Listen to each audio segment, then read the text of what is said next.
Hello everyone, नमस्कार। Point series में आप सबका स्वागत है। अभी तक हमारे 100 तक आर्टिकल्स कंप्लीट हो चुके थे। देखो, ये सीरीज पूरी वन से आर्टिकल 1 से लेकर और जो संविधान का इतिहास है उससे शुरू हुई है। आप लोग एक प्लेलिस्ट है इसमें हमारे इस चैनल पे, पूरा अच्छे से एक तरफ से पूरा देख सकते हैं और समझ सकते हैं। ठीक है ना। हम आगे ले चलते हैं इसको। चलिए, और आप लोगों से एक रिक्वेस्ट है। देखो, करते तो वही हो जो अच्छा लगता है, लेकिन ये है कि अगर ये जो सीरीज चल रही है अच्छा लगता है तो आप थोड़ा लाइक शेयर भी कर सकते हैं और दूसरे लोगों तक पहुंचाइए, जिससे और भी लोगों को ये सब जानकारियां प्राप्त हो सकें। चलिए, आर्टिकल 101 से लेकर के अब इसमें ये वीडियो में 110 तक मैं कंप्लीट करने वाला हूँ। भारतीय संविधान के भाग 6वें के अंतर्गत न्यायपालिका से संबंधित हैं। इन अनुच्छेदों में उच्चतम न्यायालय और राज्यों के उच्च न्यायालयों की शक्तियों और कार्यों का उल्लेख किया जाएगा। ठीक है ना। अनुच्छेद 101 में उच्चतम न्यायालय की स्थापना और उसकी संरचना का प्रावधान किया गया है। उच्चतम न्यायालय मतलब सबसे बड़ा सुप्रीम कोर्ट, एक मुख्य न्यायाधीश और न्यूनतम 25 अन्य न्यायाधीश सब जज होंगे। और अनुच्छेद ये 101 का प्रावधान हो गया। 102 अगले में आते हैं। इसमें उच्चतम न्यायालय के न्यायाधीशों को योग्यताओं का और नियुक्ति के लिए क्या प्रावधान किए गए हैं। उच्चतम न्यायालय के न्यायाधीश की नियुक्तियों और उनकी योग्यताएं क्या होगी।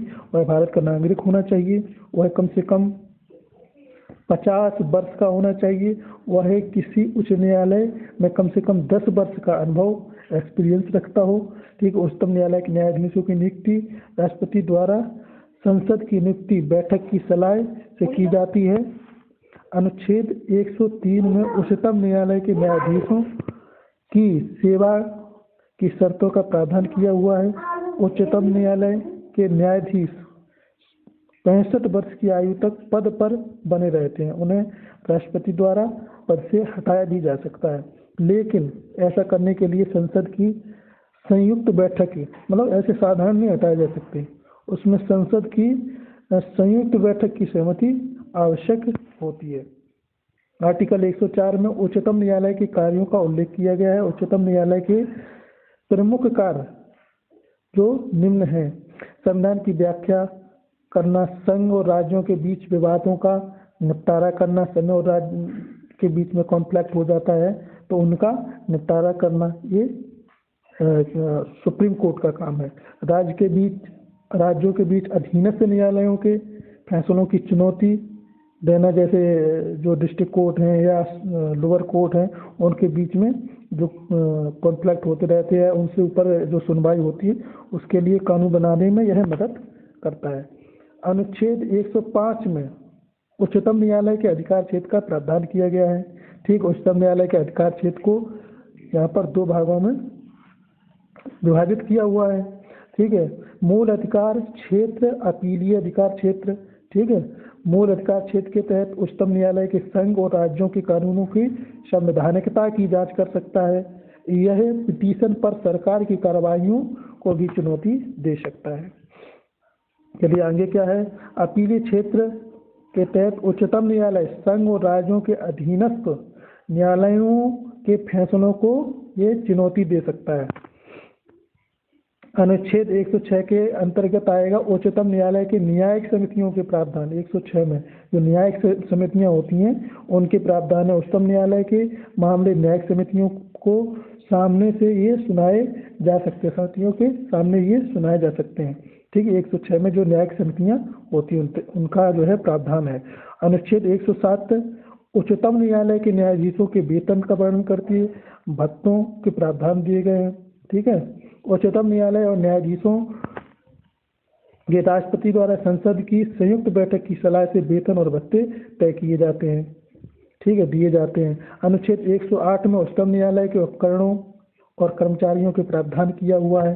108 आर्टिकल में।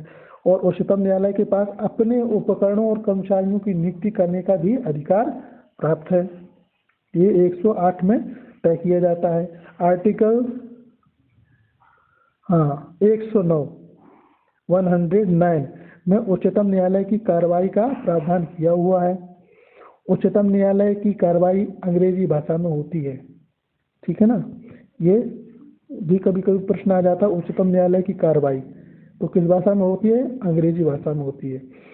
अब अगले आर्टिकल पे आते हैं, आर्टिकल 110 110 में उच्चतम न्यायालय के जंक्शन न्यायालय के संस्थान का प्रावधान किया गया है, उसके संस्थान की प्रावधान।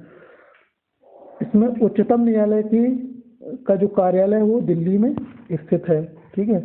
और इसमें देखते हैं अनुच्छेद 101 से 110 भारतीय संविधान की न्यायपालिका का महत्वपूर्ण प्रावधान करता है। इन प्रावधानों के तहत उच्चतम न्यायालय को संविधान की रक्षा करने और न्याय का विवरण करने की शक्तियां और कार्य दिए गए हैं।